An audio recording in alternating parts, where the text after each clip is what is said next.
Onment de fait d'histoire. Dame Goody était une infirmière qui soignait les malades et s'occupait des bébés. Une nuit, elle fut réveillée à minuit, et lorsqu'elle descendit, elle aperçut un étrange petit violet, aux yeux louches, qui lui demanda de venir chez sa femme qui était trop malade pour s'occuper de son bébé.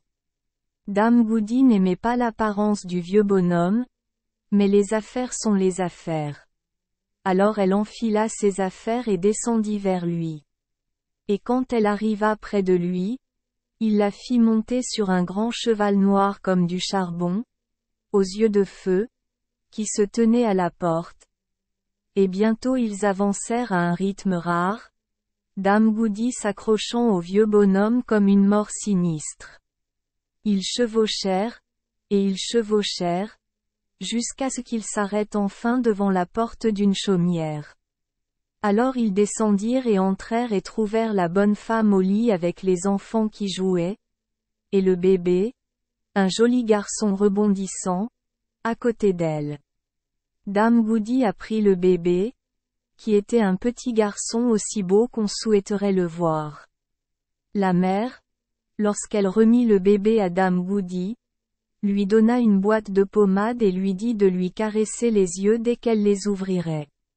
Au bout d'un moment, il commença à ouvrir les yeux.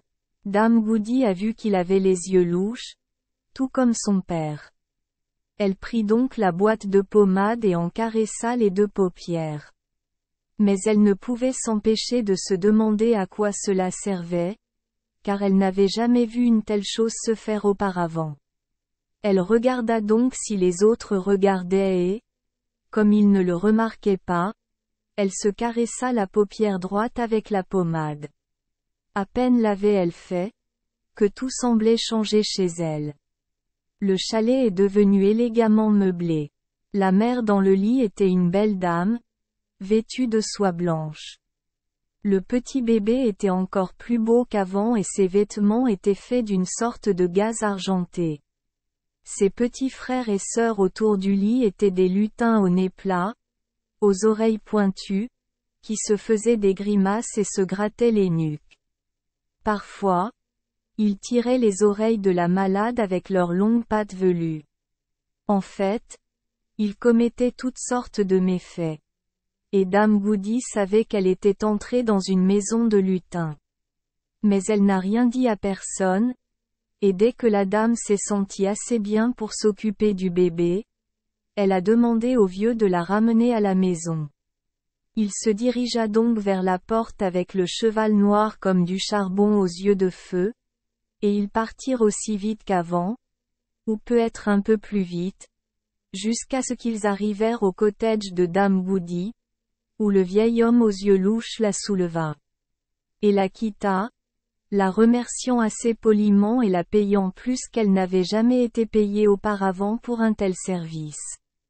Le lendemain, c'était jour de marché, et comme Dame Goody n'était pas chez elle, elle avait besoin de beaucoup de choses dans la maison et partit péniblement les chercher au marché. Alors qu'elle achetait les choses qu'elle voulait, qui devrait-elle voir sinon le vieil homme aux yeux louches qui l'avait emmené sur le cheval noir comme du charbon. Et que pensez-vous qu'il faisait? Pourquoi il allait de stand en stand pour prendre des choses dans chacun? Ici des fruits, là des œufs, et ainsi de suite. Et personne ne semblait y prêter attention.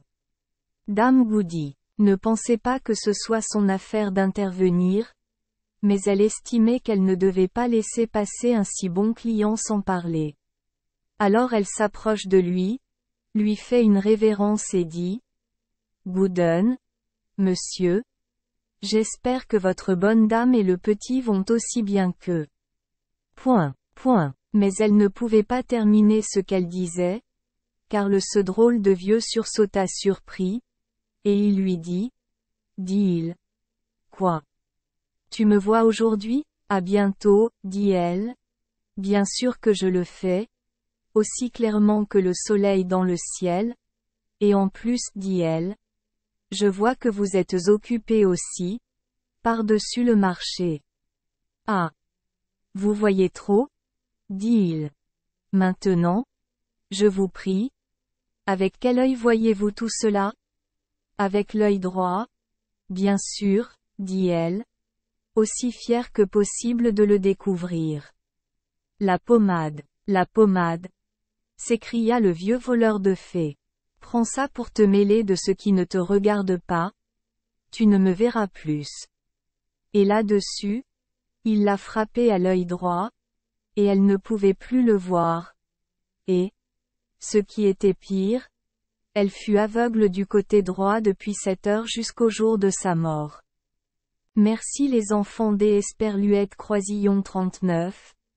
Avoir écouté des contes de fées au jour Esperluette Croisillon 39. 8.